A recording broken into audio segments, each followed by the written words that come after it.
सरकार जब कानून बनाती है तो कहती है कि मज़दूरों के साथ न्यायपूर्ण व्यवहार करो। तो यह जिम्मेदारी सरकार के ही ऊपर आ जाती है कि वह स्वयं न्यायपूर्ण मालिक बने। किंतु मैं आपको बतला देना चाहूँगा कि पब्लिक सेक्टर में भी सरकार की ओर से न्यूनतम वेतन निर्धारित किया गया है। हमारे महाराष्ट्र में और मध्य प्रदेश में कोयला खानों में काम करने वाले मज़दूरों को काफ़ी मेहनत करनी पड़ती है। धूप में काम करना पड़ता है। उसी तरह से मैंगनीज़ की खानों में भी, जो अपने देश का एक बड़ा महत्वपूर्ण उद्योग है, मज़दूरों को परिश्रम से काम करना पड़ता है। हमारी हिंदुस्तान की सरकार ने 3 साल पहले उनका वेतन निर्धारित किया था।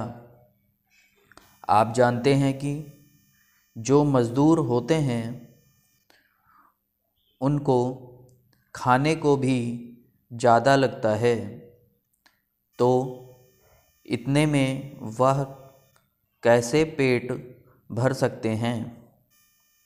इतनी मज़दूरी निर्धारित किए हुए 3 साल बीत गए हैं, फिर भी उनके वेतन में कोई वृद्धि नहीं हुई है।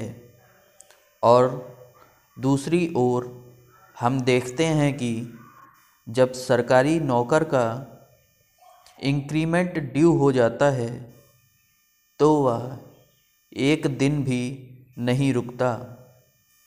वह कहने लगता है कि इस महीने में इंक्रीमेंट था, इस महीने की पगार में उसे शामिल क्यों नहीं किया गया। दूसरी तरफ मज़दूरों की वही मज़दूरी है जो कि बहुत साल पहले निर्धारित की गई थी। महंगाई बढ़ती जा रही है, मगर उसके वेतन में वृद्धि ना के बराबर है।